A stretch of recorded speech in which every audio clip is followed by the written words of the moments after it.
러시아와 맞닿은 핀란드의 육로 입국 심사대입니다. 중국인으로 보이는 한 남성이 화를 내면서 분노하고 있습니다. 대체 왜 저렇게 화가 난 걸까요? 무슨 사연인지 들어보도록 하죠.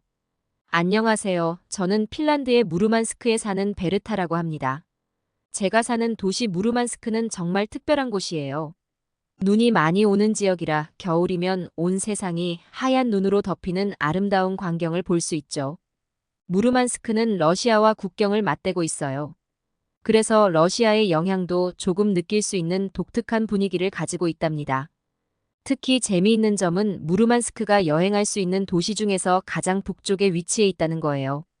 북극권에 있어서 겨울에는 영하 19도까지 내려가는 혹독한 추위를 경험할 수 있죠. 하지만 이런 추위 속에서도 무르만스크는 정말 신비로운 매력을 가지고 있어요. 바로 오로라를 볼 수 있다는 점이에요. 밤하늘을 수놓는 오로라의 장관은 정말 황홀하답니다. 제 개인적인 생각으로는 오로라도 멋지지만 맑은 밤하늘에 촘촘히 수놓아진 별들이 더 매력적이에요. 도시의 불빛으로부터 멀리 떨어져 있어 밤하늘의 별들이 더욱 선명하게 빛나거든요. 많은 여행객들이 이 아름다운 자연 현상을 보기 위해 핀란드로 여행을 오시곤 해요.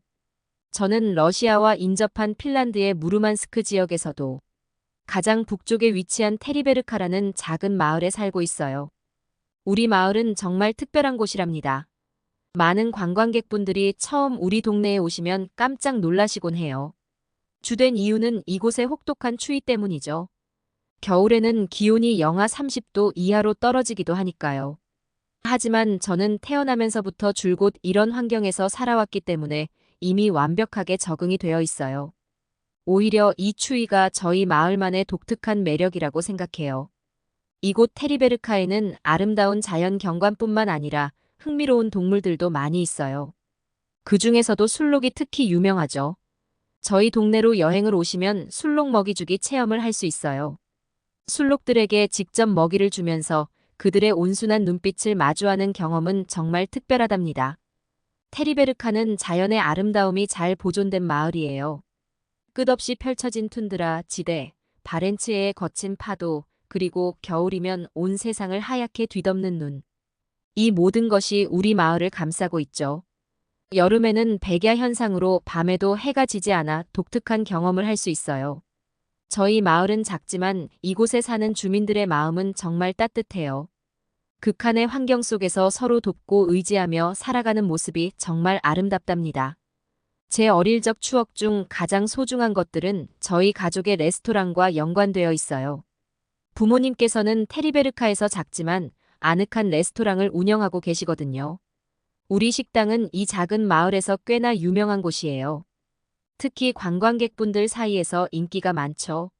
저희 레스토랑에는 다양한 국적의 손님들이 오시지만 그 중에서도 한국인 손님들이 특히 많이 찾아오세요. 어릴 때부터 한국인 손님들을 자주 뵈었는데 대부분 친절하고 조용하셨어요. 그분들의 예의 바른 모습과 따뜻한 미소가 지금도 생생히 기억나요. 저희 식당에 자주 오시는 한국인 가이드분이 계세요. 그분은 제가 아주 어렸을 때부터 식당을 찾아오셨죠. 저는 어릴 때부터 그분을 봐왔기 때문에 자연스럽게 엉클이라고 부르게 되었어요. 한국어로는 삼촌이라고 하더라고요. 그래서 저는 그분을 리차드 삼촌이라고 불렀어요. 리차드 삼촌은 항상 우리 가족에게 친절하셨고 저에게는 마치 진짜 삼촌처럼 다정하게 대해주셨죠. 리차드 삼촌은 우리 식당의 단골 손님일 뿐만 아니라 우리 가족의 소중한 친구가 되었어요. 그분 덕분에 저는 어릴 때부터 다른 문화에 대해 관심을 가지게 되었고 세상을 더 넓은 시각으로 바라볼 수 있게 되었답니다. 리차드 삼촌의 이야기는 정말 흥미로웠어요. 부모님께서 삼촌에게 한국과 핀란드 사람들을 상대하는 일이 어렵지 않냐고 여쭤보셨을 때 삼촌의 대답이 아직도 생생히 기억나요. 리차드 삼촌은 한국과 핀란드가 놀랍도록 비슷한 점이 많다고 설명해 주셨어요. 첫 번째로 국민성에 대해 말씀하셨죠. 두 나라 사람들 모두 준법 정신이 뛰어나고 부지런하며 남에게 폐를 끼치는 것을 꺼린다고 해요. 재미있는 건 버스 정류장에서의 모습이에요. 양국 모두 사람들이 마치 약속이라도 한 듯 1미터 간격으로 떨어져 서 있다고 하더라고요. 또 낯을 가리는 성향도 비슷해서 처음 만난 사람과는 쉽게 대화를 나누지 않고 개인의 공간을 중요하게 여긴대요. 하지만 동시에 직설적인 면도 있어서 속마음을 숨기거나 겉과 속이 다른 말을 하는 경우는 거의 없다고 해요. 두 번째는 생활 문화예요. 특히 사우나와 노래방 문화가 두 나라에서 모두 인기 있다고 해요. 핀란드에서는 사우나가 정말 중요한 문화예요. 심지어 사우나라는 단어 자체가 핀란드어로 목욕탕을 뜻하기도 하죠. 근데 한국 사람들도 목욕탕을 즐긴다는 거예요. 노래방도 마찬가지예요. 한국 사람들도 우리 핀란드 사람처럼 노래방에서 노래 부르는 걸 좋아한다고 하셨어요. 세 번째로 치안에 대해 말씀해 주셨어요. 한국이 세계적으로 안전한 나라로 알려져 있듯이 핀란드도 치안이 매우 좋아서 여행하기 좋은 나라로 손꼽히거든요. 다만 한국처럼 밤 문화가 발달하지는 않았대요. 대부분의 사람들이 오후 5, 6시 이후에는 집으로 돌아가 가족과 시간을 보내거나 개인 시간을 가지기 때문이죠. 근데 한국은 24시간 식당과 카페가 열려 있다고 하니 정말 신기했어요. 마지막으로 역사적인 측면에서도 두 나라가 비슷하다고 해요. 저희 핀란드도 러시아, 독일, 스웨덴 같은 강대국들 사이에 끼어 있어서 역사적으로 여러 차례 침략과 지배를 받았어요. 핀란드도 단 한 번도 다른 나라를 침략한 적이 없거든요. 근데 삼촌 말씀이 한국도 지리적으로 중국, 일본 사이에 있어서 오랫동안 외세의 침략과 수탈로 고통받았다는 점이 한국과 비슷하다고 하셨어요.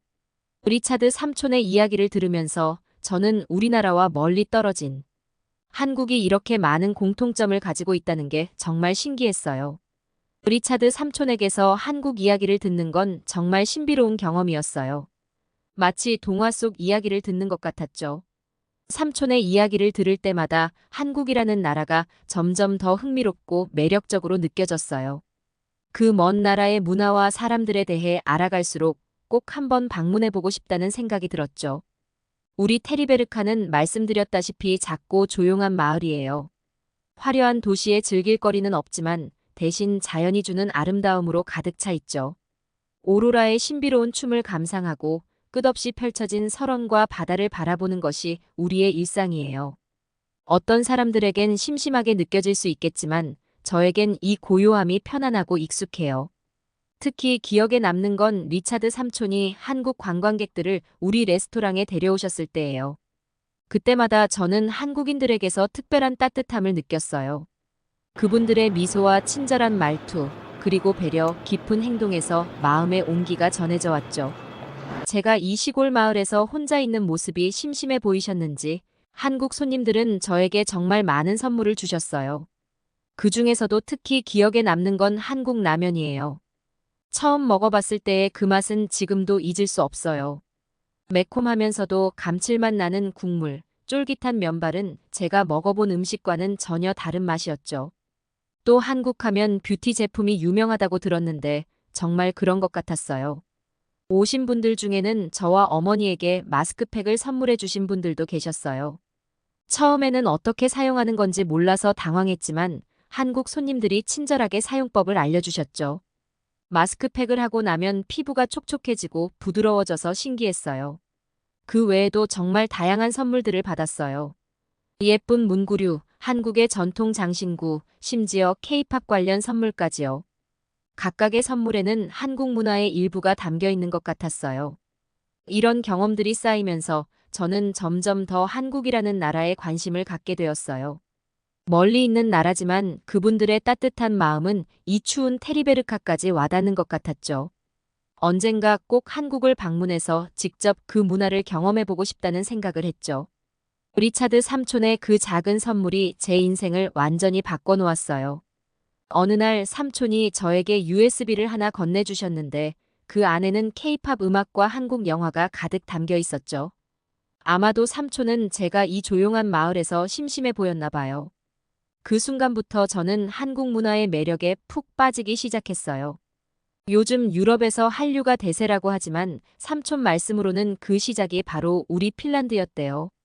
빅뱅이라는 그룹이 꽤 오래된 가수인데 핀란드에서 처음으로 인기를 얻었다는 얘기도 들었어요. 특히 제 마음을 사로잡은 건 태양의 후예라는 드라마였어요. 그 드라마를 보면서 한국의 군대 문화에 대해 알게 됐고 남자 주인공의 용기와 리더십에 깊은 인상을 받았죠. 극중 송중기의 모습은 마치 영웅 같았어요.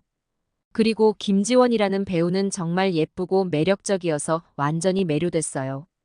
그녀의 연기와 미모에 반해서 그 후로 김지원이 나오는 다른 작품들도 찾아보게 됐죠. 삼촌께 부탁드려 쌈마이웨이라는 드라마도 보게 되었는데 연기도 잘하고 그녀에게 푹 빠져들게 되었어요. 이렇게 저는 이 작은 테리베르카 마을에서 한국 문화를 접하며 자랐어요. USB에 담긴 음악과 영화들을 보면서 마치 서울 한복판을 거니는 듯한 기분을 느꼈죠.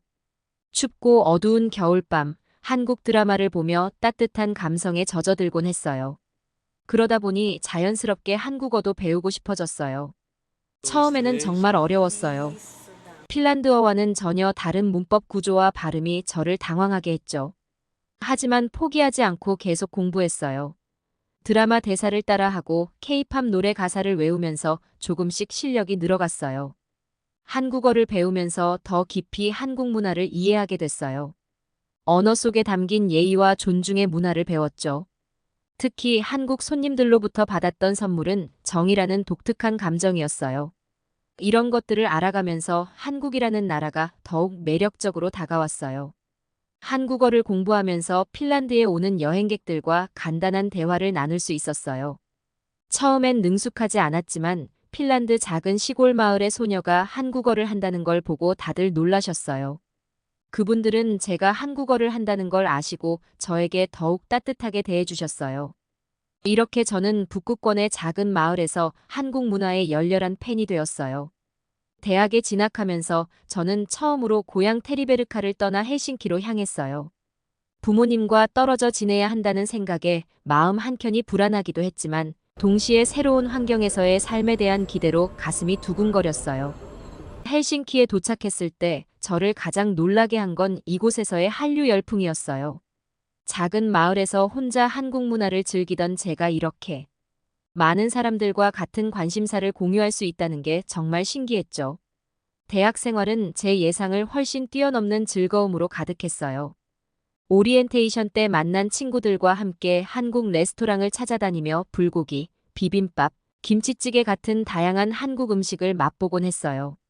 처음 먹어본 떡볶이의 매콤달콤한 맛은 지금도 잊을 수 없어요. K-팝 동아리에 가입한 것도 대학 생활의 큰 즐거움 중 하나였어요. 매주 모여서 최신 K-팝 안무를 배우고 연습했죠. BTS의 다이너마이트나 블랙핑크의 How You Like That 같은 노래에 맞춰 춤을 추면서 저도 모르게 자신감이 생기는 걸 느꼈어요. 처음에는 서툴렀지만 점점 실력이 늘어가는 게 정말 뿌듯했어요. 한국어 수업도 들었어요. 고향에서 혼자 공부하던 것과는 달리 체계적으로 배울 수 있어서 좋았어요. 주말에는 친구들과 함께 한국 영화 마라톤을 하곤 했어요. 다양한 장르의 영화를 보면서 한국 영화의 다양성과 깊이에 감탄했죠. 영화를 본 후에는 밤새도록 토론을 하기도 했어요. 봄에는 친구들과 함께 헬싱키에서 열린 K-팝 콘서트에 다녀왔어요. 실제로 좋아하는 아이돌을 눈앞에서 보면서 그동안 꿈꿔왔던 순간을 경험할 수 있었죠. 콘서트장을 가득 메운 팬들과 함께 노래를 부르고 춤을 추면서 저는 마치 서울의 한복판에 있는 것 같은 착각이 들었어요.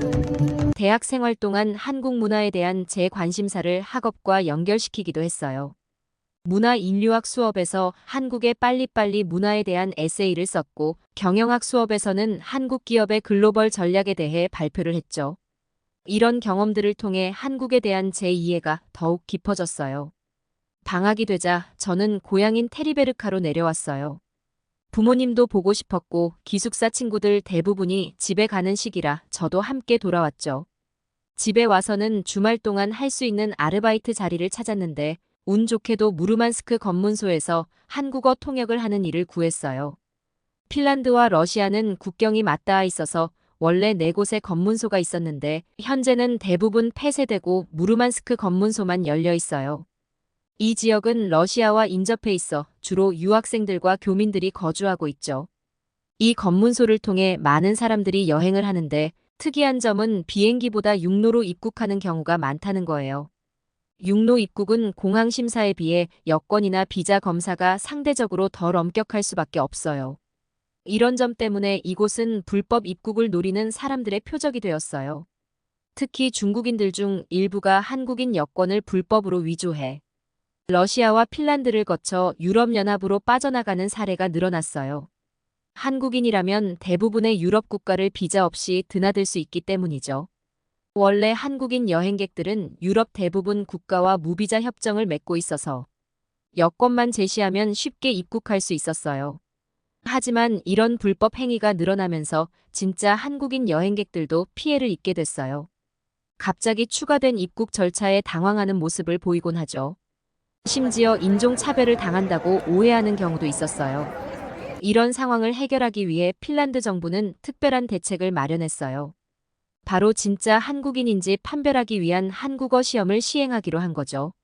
러시아에서 핀란드 국경에 도착하면 이 시험을 치르게 돼요. 시험 내용은 꽤 흥미로웠어요. 역대 대통령들의 이름을 나열하거나 경부선 구간, 긴급사고 시 거는 전화번호, 한국의 제2도시 같은 문제들이 나왔죠. 이런 문제들은 한국인이라면 쉽게 답할 수 있지만 위조 여권을 가진 사람들은 어려워할 만한 것들이에요. 이 시험을 통해 한글을 쓰지 못하거나 문제를 전혀 풀지 못하는 경우 현장에서 바로 신분 조회를 하게 돼요.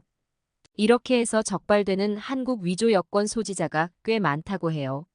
물론 이런 절차가 진짜 한국인 여행객들에게는 불편을 줄 수 있어요. 하지만 불법 입국을 막고 안전한 여행 환경을 만들기 위해서는 어쩔 수 없는 상황이라고 하더라고요. 어느 날 검문소에서 일하던 중 갑자기 시끄러운 소동이 일어났어요.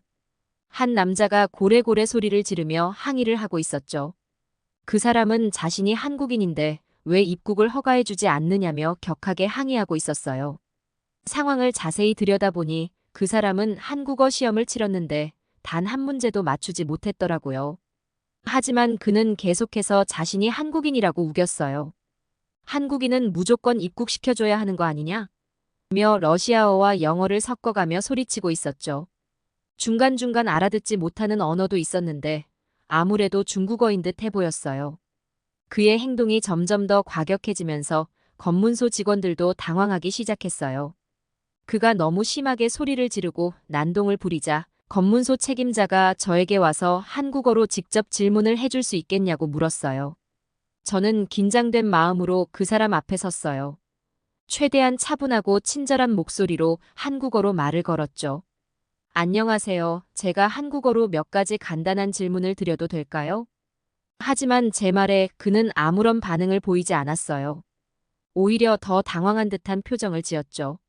이어서 저는 한국의 수도는 어디인가요? 태극기의 색깔은 무엇인가요? 같은 아주 기본적인 질문들을 했어요. 하지만 그는 계속해서 말을 피하거나 아예 대답을 하지 못했어요. 그의 반응을 보며 저는 점점 더 의심스러워졌죠. 결국 검문소 직원들은 그를 따로 데려가 신원 조회를 하기로 결정했어요. 얼마 후 결과가 나왔는데 예상대로 그는 중국인이었어요. 위조된 한국 여권을 가지고 있었던 거죠. 이 사건을 겪으면서 저는 이런 불법 행위가 얼마나 심각한 문제인지 실감할 수 있었어요.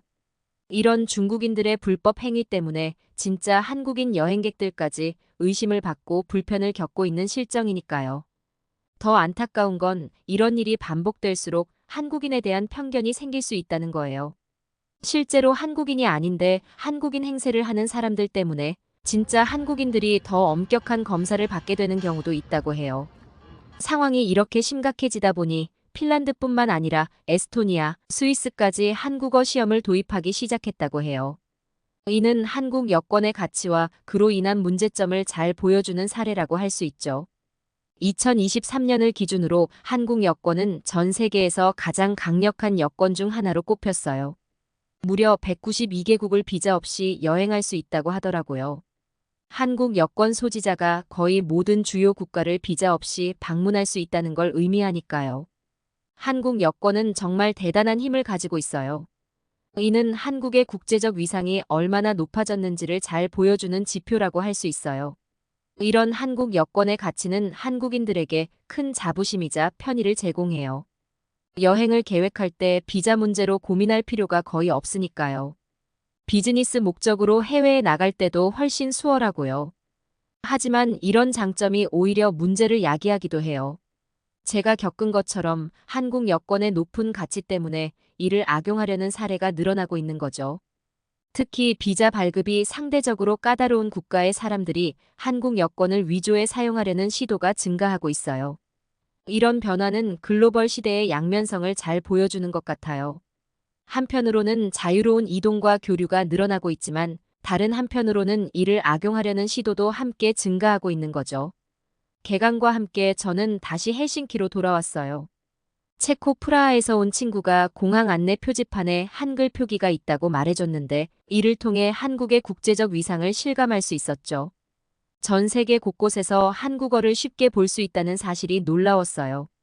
대학에 돌아와 열심히 공부하던 중 수빈이라는 한국 친구를 사귀게 됐어요. 수빈이는 1년 동안 교환학생으로 헬싱키에 온다고 했는데 알고 보니 한국에서도 유명한 대학을 다니고 있더라고요. 공부도 잘하고 똑 부러진 수빈이를 보며 내심 부럽기도 했어요. 마치 제가 본 한국 드라마의 여자 주인공 같았죠. 수빈이는 정말 친절했어요. 저에게 한국 문화에 대해 많이 알려주었고 특히 한국 음식 만드는 법도 가르쳐줬어요. 덕분에 한국 가수들에 대해서도 더 자세히 알게 됐죠. 학교의 한류 동아리에서 친구들과 함께 K-팝 춤을 열심히 연습하면서 더욱 즐거운 시간을 보냈어요. 한국 문화를 좋아하는 제 마음은 점점 커져갔고 마침내 헬싱키에서 열린 K-팝 축제에 참여하게 됐어요. 이 축제는 2015년부터 시작되어 초등학생부터 직장인까지 다양한 연령층의 팬들이 참여하고 있어요. 북유럽의 한류 열풍을 핀란드가 주도하고 있다고 해도 과언이 아닐 정도죠. 이번 학기가 끝나면 정말 신나는 일이 기다리고 있어요. 수빈이와 몇몇 친구들과 함께 한국으로 여행을 가기로 했거든요. 4월에 갈 예정인데 그 시기에 한국의 벚꽃이 아름답게 핀다고 해서 정말 기대돼요. 한국의 봄 풍경은 제가 본 드라마나 영화에서만 봤던 그림 같은 장면이에요. 실제로 그 속에 서 있을 생각을 하니 가슴이 두근거려요. 특히 제주도는 더 따뜻하다고 들었어요. 한국의 가장 남쪽에 있는 섬이라고 하던데 아름다운 해변과 독특한 화산 지형이 있다고 해요. 제주도의 귤밭과 녹차밭을 걸어보는 상상만 해도 설레요. 부산도 꼭 가보고 싶어요. 해운대 해수욕장이 유명하다고 들었는데 넓은 바다를 보면 고향 생각도 날 것 같아요. 부산의 활기찬 분위기와 맛있는 해산물도 기대되고요. 경주는 한국의 역사와 문화를 깊이 느낄 수 있는 곳이라고 들었어요. 불국사, 석굴암 같은 유적지를 직접 보면 한국의 오랜 역사를 체험할 수 있을 것 같아요. 첨성대 주변에서 벚꽃을 보면 정말 로맨틱할 것 같네요. 그 외에도 가보고 싶은 곳이 많아요. 서울의 활기찬 도시 생활을 경험해보고 싶고 남산타워에서 서울 전경을 내려다보고 싶어요. 한강공원에서 치맥을 즐기는 것도 꼭 해보고 싶어요. 이렇게 생각해보니 2주 동안 이 모든 곳을 다 가볼 수 있을지 모르겠네요. 하지만 이번 여행이 제 인생에서 가장 특별한 경험이 될 거라고 확신해요.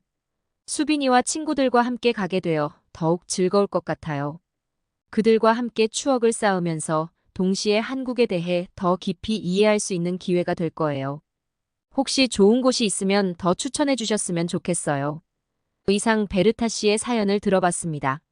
한국의 여권 파워가 강한 걸 알고 있었지만 중국인들이 핀란드에서까지 한국 여권을 위조하는 게 정말 황당하네요. 베르타 씨 멀리 핀란드에서 한국을 사랑해 주셔서 정말 감사드립니다. 다음 사연을 바로 시작하겠습니다. 여긴 한국 여권만 통과할 수 있습니다. 유럽의 한 공항 입국 심사대에서 들뜬 마음을 갖고 서 있는 여대생이 있습니다. 그런데 갑자기 입국하지 못한다며 경찰에게 끌려 어디론가 향합니다. 그녀는 한국인에 대한 유럽인들의 대우를 보고 당황한 표정을 짓는데요. 대체 무슨 일인지 사연을 들어보겠습니다. 안녕하세요. 저는 중국인 리나입니다. 저희 아빠는 아빠의 유년 시절을 줄곧 유럽에서 보내셨어요. 엄마는 교포로 영국에서 태어나셨고 아빠는 중학교 시절부터 유학을 가셨는데 우연히 런던 템즈강 근처에서 만나셔서 서로 사랑에 빠지셨어요. 유럽에서 살고 계셨던 부모님은 중국으로 건너와 결혼을 하셨는데 엄마는 다시 영국으로 돌아갈 계획을 하셨지만 저희 오빠를 임신하는 바람에 아빠의 직장인 상해에서 저와 오빠를 낳아 살게 되었어요.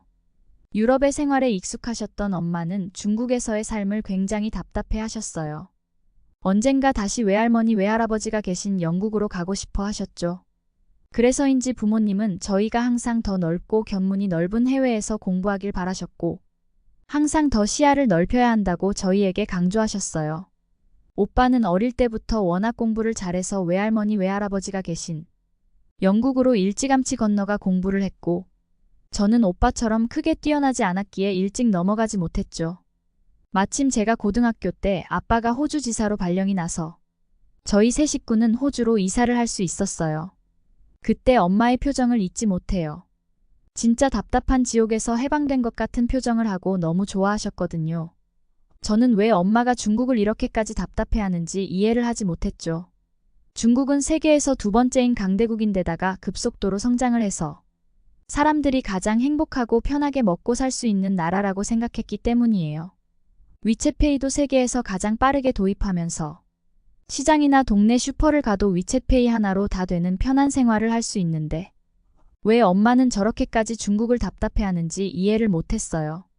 하루는 엄마에게 중국처럼 잘 사는 나라가 어디 있냐고, 왜 이렇게 풍족하게 사는 삶을 만족하지 못하냐고 물었더니 하나부터 열까지 마음대로 할 수 없는 나라는 얼마나 사람을 답답하게 하는지 아냐면서 중국은 이렇게 어린 너에게도 세뇌 교육을 시키는 게 가장 큰 문제야 라고 대답하시는 거예요. 저는 그때만 해도 엄마가 보기 겨워 그러는 것 같다고 생각했거든요. 근데 호주로 이사를 가는 순간 제가 얼마나 우물안 개구리였는지 눈치를 채게 됩니다. 호주의 생활은 중국과는 180도 달라졌어요. 호주에 건너가자마자 놀랐던 건 모든 사람들이 구글을 사용한다는 것이었습니다. 저는 그때 처음 알게 되었어요. 세계 모든 사람들은 구글을 사용하고 중국만이 구글이 차단되었다는 것을요. 그리고 유튜브가 인기가 많은 건 친구들을 통해 암암리에 알고 있었어요. 학교에서는 유튜브는 너무 선정적이고 자극적인 요소가 많아서 이미 전 세계 사람들은 유튜브를 멀리하니 볼 필요가 없고 충분히 공영방송으로도 대체가 된다고 교육받았거든요. 그리고 오히려 전 세계인이 지금 주목하고 있는 건 틱톡이기 때문에 틱톡이 더 대세라고 하셨어요. 하지만 호주로 건너가서 유튜브를 켜는 순간 새로운 세계가 펼쳐지고 있다는 것을 알게 되었습니다. 유튜브로 세계 모든 나라에서 하는 일이 생중계되기도 하고 많은 정보를 찾아볼 수 있었죠. 물론 학교에서 배운 대로 선정적이고 자극적인 내용들이 없는 건 아니었지만 더 많은 정보와 컨텐츠로 저의 마음을 단번에 사로잡았어요. 엄마는 항상 중국인들이 교양이 없다고 하셨거든요. 중국 사람들은 남을 배려하는 방법을 모르고 예의가 없다고, 자기만 알고 이기적이라 그게 견디기 힘드시대요. 저는 중국인들이 직설적으로 말하긴 하지만 그건 엄마가 예민한 거라고 생각했죠. 하지만 호주로 가면서 생각이 완전 달라졌습니다. 첫 번째는 언어적인 문제였는데요. 엄마 아빠가 영어로 대화하셨기 때문에 저희 오빠와 저는 어릴 때부터 영어와 중국어를 자연스럽게 익히면서 2개국어를 하게 되었죠. 부모님 덕분에 저희는 영어도 자유자재로 구사할 수 있었어요. 호주로 이주를 하게 된 첫날 호주 공항에서 아주 시끄러운 소리가 났어요. 멀리서부터 들리는 소리가 중국인임을 직감할 수 있었습니다. 비행기에 짐을 보냈는데 짐이 안 왔다는 겁니다. 그런데 호주는 영어를 사용하는 나라잖아요? 아무리 중국인이라고 해도 그 나라에 가면 당연히 그 나라의 언어를 사용해야 하는 게 기본이거늘 중국인 아줌마는 다짜고짜 중국어로 내 짐 찾아내라고 소리를 지르는 거 아니겠어요? 같은 중국인으로서 얼굴이 화끈거리고 창피했죠. 엄마는 중국인들의 저런 교양 없는 행동이 마음에 안 든다면서 다시는 중국에서 살지 않을 거라고 아빠에게 엄포를 놓으셨어요. 아빠도 민망했는지 그 아줌마한테 가서 무슨 일이냐고 통역해주면서 여기는 호주니까 영어를 써야죠라고 말하고 목소리 좀 줄이시라고 한마디 하셨다니까요. 그런데 더 웃긴 건 그 아줌마는 중국에서 자신의 실수로 짐도 붙이지 않고 그 소란을 피웠던 거였어요. 같은 중국인으로서 참 부끄러웠어요. 공항에 있는 관계자분들도 고개를 절레절레 흔드시는 걸 봤거든요. 그리고 호주에서 생활을 할 때도 꼭 어딜 가나 큰 소리가 나면 항상 중국인인 거예요. 일단 높은 톤과 찢어지는 소리로 고래고래 소리를 지르면서 흥분부터 하니깐 다들 해외에서는 중국에 대한 시선이 좋지 않았어요. 그런 행동을 볼 때마다 아빠는 중국인은 그냥 직설적인 성격이라고 두둔하셨지만 엄마는 주변을 신경을 쓰지도 않는 눈치 없고 자기만 아는 이기적인 행동이라고 타박하셨어요. 호주로 이주해서 처음 고등학교에 갔을 때의 일이었어요. 일단 중국인 친구들은 중국인끼리 무리를 형성해서 노는 걸 좋아했어요. 아무래도 타지에서 살면서 자신들이 살아남을 방법은 그것뿐이라고 생각하는 것 같았습니다. 문제는 무리를 지어다니면서 나쁜 행동을 한다는 것이었어요. 무리지어서 친구 하나를 따돌린다든가 괴롭힌다든가 그렇게 자기만의 세력을 만들어가는 걸 알게 되었습니다. 제가 중국에 갔을 때 자신의 무리에 들어와서 함께 지내자고 했거든요. 엄마는 저에게 호주로 가면서 제가 살아야 할 방법은 중국인끼리 몰려다니는 게 아니라 외국 친구들을 만나서 사귀는 게 저의 발전에 도움이 될 거라고 하셨어요. 저도 그 생각은 동의했고 오빠가 워낙 공부를 잘해서 영국에서도 가장 좋은 대학에 다녔기 때문에 경쟁심에 오빠만큼 공부를 잘해야겠다고 생각해서 친구를 사귀는 것보단 학업에 집중하기로 마음을 먹었거든요. 그런데 자신들의 무리에 들어오지 않는다면서 그때부터 같은 중국인인 저를 괴롭히기 시작하는 거예요. 일부러 제가 지나가면 트집을 잡고 뒤에서 욕을 하면서 시비를 걸더라고요. 하지만 저도 그리 호락호락한 성격은 아니거든요. 그때마다 응징을 해줬고 어린 시절부터 무술을 배웠기에 괴롭히는 친구들을 단숨에 제압하니 그 후로는 저를 건들거나 괴롭히는 일은 없었어요. 자연스럽게 친구들도 중국인들보다는 호주 친구들을 더 많이 사귀게 되었고 아무런 편견 없이 대해주는 친구들이 고마웠어요. 그렇게 무사히 고등학교를 마치고 대학에 들어갈 수 있었습니다. 대학에 들어가선 친구들을 통해 한국 음악과 드라마를 접하게 되었어요. 많은 친구들이 한국 문화를 열광하고 좋아하며 한국인 콘서트까지 따라다니는 게 제 입장에서는 조금 아이러니했거든요. 저는 중국에서 배울 때 한국은 위험하고 거지도 많고 먹고 살기가 힘든 나라라고 배웠어요. 한국인들은 중국의 뿌리에서 파생되어 나가서 원래 고유의 중국 것인 김치와 한복, 다른 것들도 다 한국이 원래 갖고 있었던 것처럼 행세를 하고 다닌다고 배웠거든요.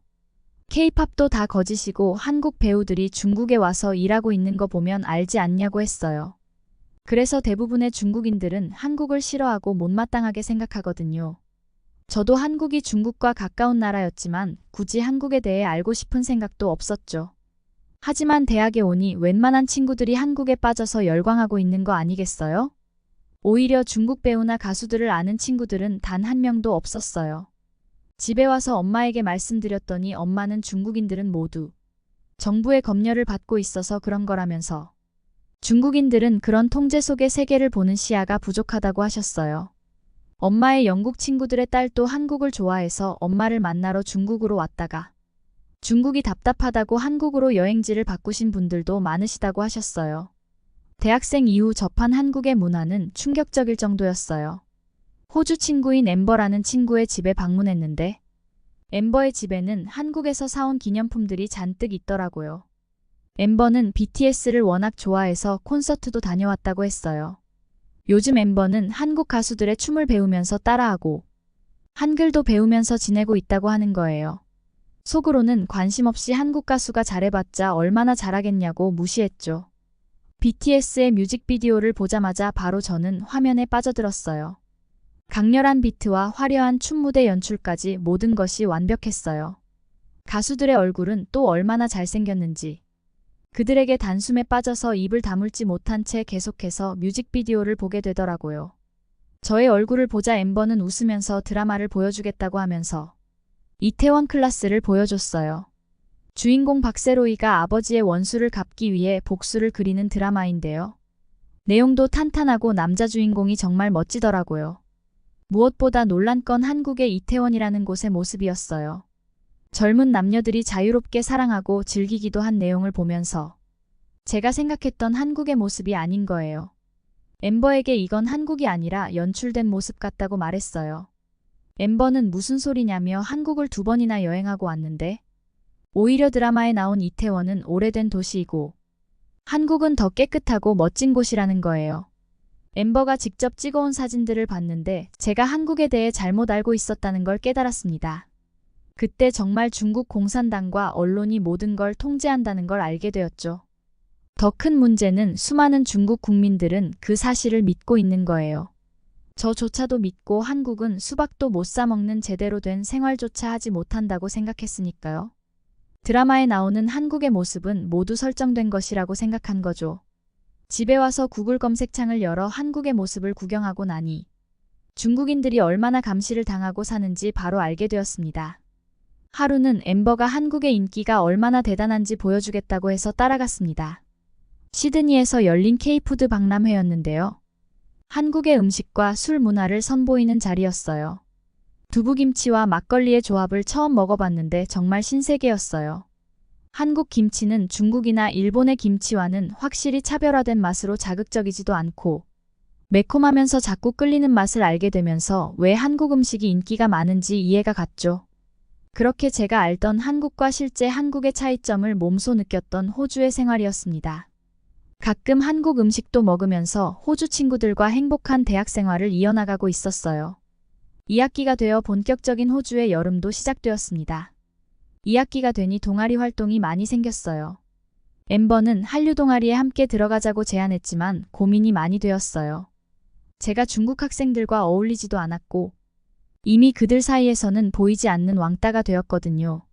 그래서 눈밖에 많이 난 상황인데 대놓고 한국 문화를 좋아하는 한류에 들어간다면 그들이 저를 더 괴롭힐 것 같았거든요. 또한 저도 중국인이기 때문에 언젠가 중국으로 다시 들어갈 수도 있고 엮일 수도 있다는 생각이 들었습니다. 제 사정을 얘기하자 엠버는 이해를 해줬어요. 그렇게 어떤 동아리를 하면서 대학 생활을 이어갈까 고민하던 중 제 눈에 띈 건 여행 동아리였습니다. 학기 중에는 호주를 여행하고 방학을 이용해 원하는 사람들은 해외를 가기도 한다는 거였어요. 아버지와 어머니를 따라 어릴 때부터 외국으로 여행을 많이 다녀왔기에 저에게 최적의 동아리라고 생각했고 바로 동아리에 가입했습니다. 호주에 와서도 여행을 많이 다녀보지 못했기에 딱이라고 생각했죠. 여행 동아리는 전 세계 각국의 다양한 사람들과 인종들이 모여서 여행을 하는데요. 학기 중에는 호주 내 도시를 여행하고 방학에는 다른 나라로 여행하는 모임이었습니다. 주로 호주, 캐나다 등 서양인들이 주류를 이루고 동양인은 저와 다른 중국 친구, 그리고 한국 교환학생으로 온 채원이가 있었어요. 채원이는 처음 본 날부터 같은 동양인이지만 저와 중국 친구와는 다르게 얼굴도 하얗고 키도 컸어요. 딱 봐도 드라마에서 봤던 모습의 한국인 스타일이라는 게 느껴지더라고요. 속마음은 채원이와 꽤 친해지고 싶었는데 괜히 모를 벽이 생겨서 다가가지 못했어요. 저희와 다르게 채원이는 활달하고 공부도 꽤 잘하고 항상 웃는 얼굴로 사람을 대하니 동아리 내에서도 인기가 많아졌어요. 저와 중국 친구는 그런 채원이가 부럽기도 하고 질투도 조금 났답니다. 한류가 호주에서도 워낙 인기가 많다 보니 채원이가 가는 곳은 주변의 사람들로 가득했어요. 평일엔 학교에서 학생의 신분으로 지내고 동아리가 모이는 날은 여행지 계획으로 보내던 중 처음으로 동아리 모임에서 여행을 가기로 했어요. 그곳은 호주 퀸즐랜드에 위치한 탕칼루마라는 곳으로 1박 2일 코스로는 최고의 장소라고 했어요. 스노클링도 하고 사막보드도 탈 수 있고 다양한 동물도 구경하며 리조트에서 하루를 보낼 수 있는 여정이었어요. 배를 타고 탕칼루마 섬으로 가기로 한 날이었어요. 아침부터 배가 살살 아픈 게 소화가 안 되는 것 같기도 하고 체한 것 같기도 해서 속이 더부룩했거든요. 엄마는 몸이 안 좋으니 여행을 안 가는 게 좋지 않겠냐고 제게 말했지만 첫 동아리에서의 여행인데다 기대도 많이 했기에 안 갈 수가 없었어요. 아픈 몸을 이끌고 탕칼루마로 향하는 배에 올라타게 되었습니다. 그때부터 식은땀이 나더니 배가 아픈 거예요.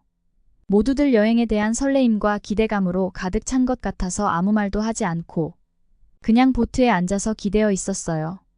그때 마침 채원이가 저에게 오더니 어디 아프냐면서 얼굴이 하얗게 질렸다고 걱정 어린 눈빛을 보내주는 거 아니겠어요? 어제 먹은 게 체한 건지 속이 많이 안 좋다고 조금 지나면 괜찮아질 거라고 했어요. 채원이는 급체를 하면 한국에서는 손을 따고 나면 속이 편해진다고 했어요. 정말이지 가는 내내 힘들어서 상태가 나아지는 거라면 뭐든 해달라고 부탁을 했습니다. 채원이는 본인의 가방에서 비상용 실바늘을 꺼내어 저의 엄지를 묶어서 손을 따줬어요. 과연 이걸로 나아질까 의심이 들었지만 배 안에서 선택의 여지가 없었습니다. 근데 갑자기 손을 따자마자 검은 피가 나오는 거예요. 과연 이 피가 내 몸에서 나온 건가 싶을 정도로 검은색 피였는데 그 후 트림이 나오면서 속이 편안해지는 거예요. 마침 화장실까지 다녀왔더니 언제 아팠냐는 듯이 괜찮아졌어요. 이렇게 손을 따고 약을 먹으면 훨씬 괜찮아질 거라고 하면서 가방에서 가스활명수라는 짜먹는 파우치 형식의 약을 주었어요. 한국에서 가져온 약인데 체하거나 더부룩할 때 먹는 약이라고 설명해줬고 그 약을 먹고 나서는 식은땀도 멈추고 배가 아픈 것도 나아졌습니다. 그걸 본 호주 친구들은 채원이에게 코리안 히포크라테스라며 어떻게 이렇게 한 번에 낫는 방법을 터득했냐고 물었더니 채원이는 할머니가 체할 때마다 따졌다며 한국인들은 누구나 체할 때 이렇게 손을 따며 민간요법으로 치료한다고 했어요. 아플 때 아무도 몰라줘서 섭섭한 마음이 있었는데 채원이가 저에게 다가와서 먼저 걱정해주고 치료까지 해주니 하늘에서 내려온 천사가 아닌가 하는 생각이 들었어요. 그렇게 한국인 채원이랑 친해지게 되었습니다.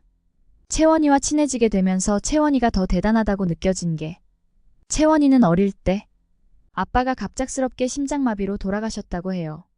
어릴 땐 그 충격으로 말도 안 하고 울기만 했는데 엄마와 여동생을 보니 더 이상 이렇게 살면 안 되겠다는 생각이 문득 들었대요. 그때부터 공부를 열심히 하고 대학도 서울에서 가장 좋고 가기 힘들다는 서울대학교에 들어가서 졸업하면 교사가 되려고 영어교육학과에 입학했대요. 근데 이렇게 대학생활만 하기엔 후회가 들 것 같아서 한 학기 동안 내내 과외를 하면서 돈을 모았고 마침 학교에서 교환학생을 모집한다고 해서 호주로 오게 되었대요. 그렇게 호주에 와서도 저축해둔 돈을 쓰지 않기 위해서 카페에서 알바를 했고요. 본인이 살면서 가장 꿈꿨던 삶이 여행을 많이 하는 것이었기 때문에 자기가 모아둔 돈을 여행 동아리에서 원 없이 여행을 하고 다시 한국으로 돌아가 열심히 살기로 마음먹었다고 했습니다. 그런 채원이가 멋있기도 하고 부모님의 도움으로 알바를 한 번 하지 못한 제가 부끄럽기까지 했어요. 이렇게 성실하고 자기의 삶을 개척해 나가는 젊은 학생들이 한국에 많다는 얘기를 듣고 그동안 제가 한국에 대해 얼마나 잘못 생각하고 있었는지 한 번 더 깨닫게 되었어요. 저는 채원이를 엠버에게 소개시켜줬고 저희 셋은 국적을 넘어 진한 우정을 쌓으며 친해지는 계기가 되었습니다. 결국은 엠버까지 여행 동아리에 들어오게 되었어요. 제가 호주인 엠버와 한국인 채원이와 함께 다니는 걸 보고 중국인 친구들은 저를 노골적으로 괴롭히기도 하고 일부러 왕따를 주도하기도 했지만 저는 그보다 더 끈끈한 우정을 쌓았기 때문에 하나도 힘들지 않았어요. 그렇게 다시 방학이 되고 저희 동아리에서는 방학을 맞아 유럽 여행을 떠나기로 했어요. 매일 부모님께 용돈만 받던 제가 채원이를 따라서 알바도 하고 도서관에서 공부도 하는 모습을 보면서 저희 부모님은 무조건 몰려다니면서 쓸데없는 행동하는 중국인들보다 오히려 제대로 된 한국 친구 한 명을 사귀는 게 더 낫다며 좋아하셨어요. 이번 유럽 여행은 남유럽 중심으로 그리스를 시작으로 튀르키예, 조지아까지 가는 여정이었습니다. 저와 엠버 그리고 채원이까지 모두 남유럽은 처음이라 기대에 가득 차 여행 가는 날까지 손꼽아 기다리고 있었죠.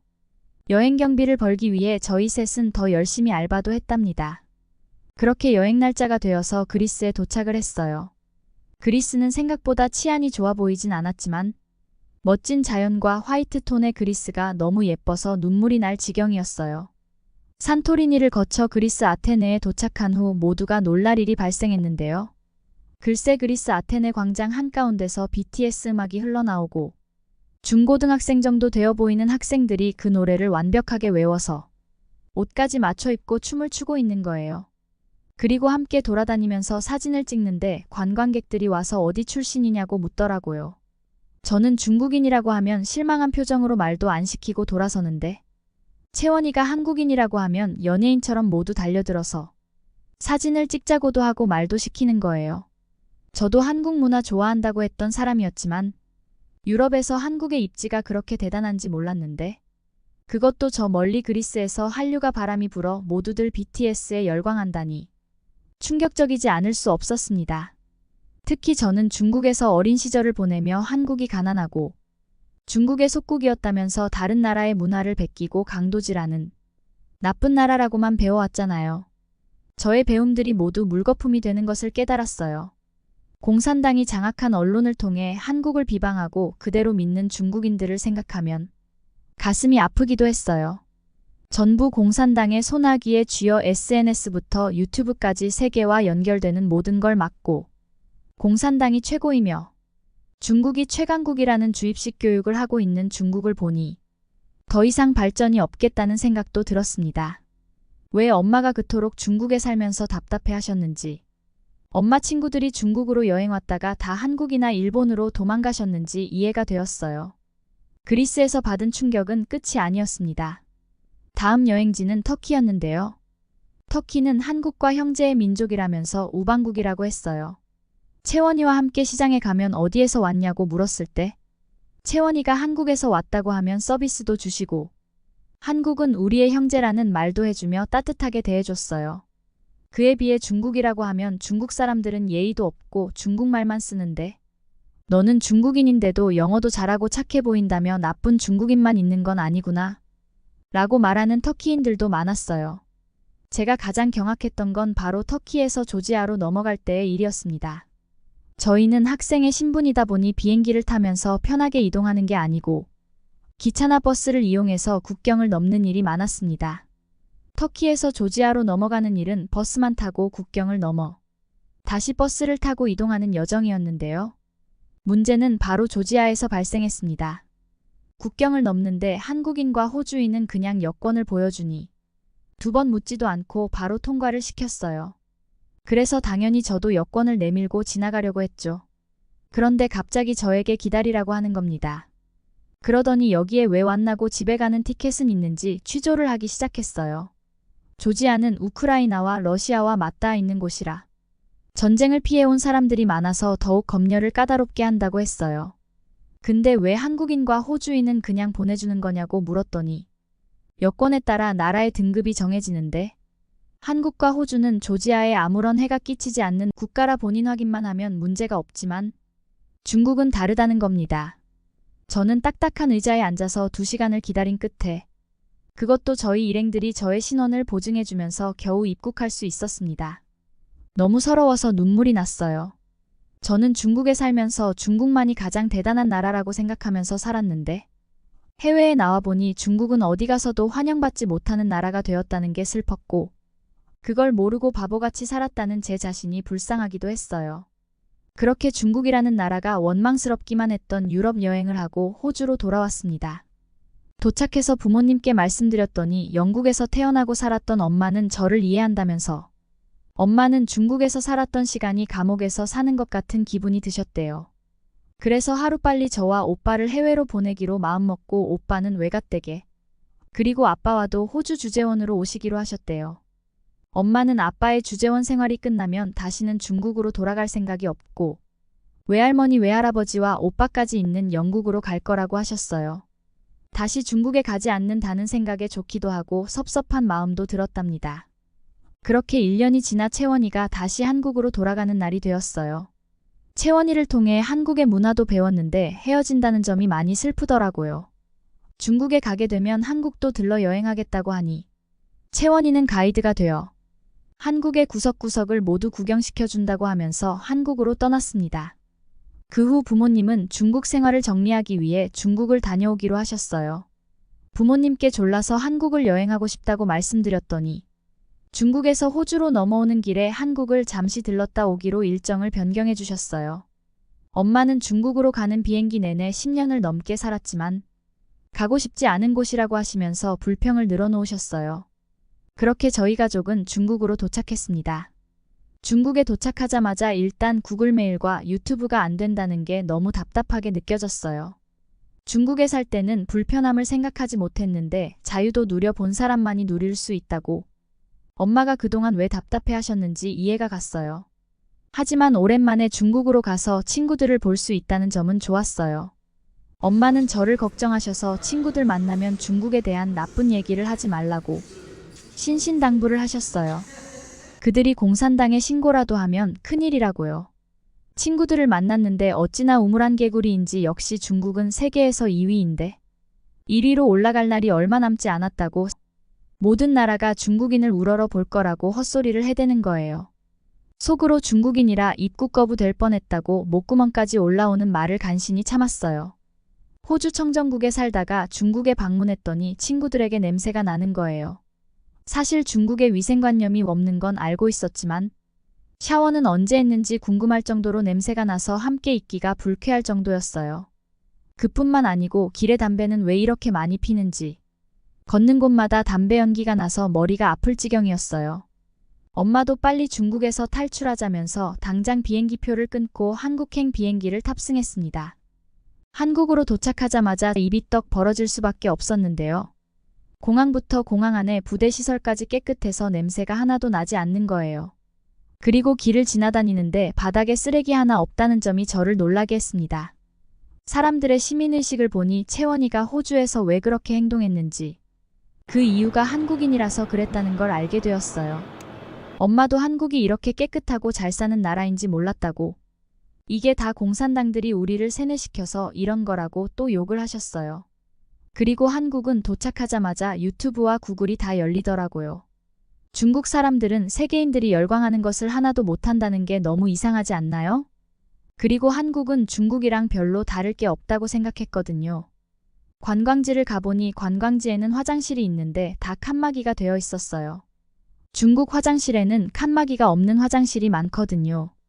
그걸 보고 외국 사람들이 다 기겁을 하는데 그 이유가 화장실 칸막이가 없는 곳이 전 세계에 중국이 유일한 이유였어요.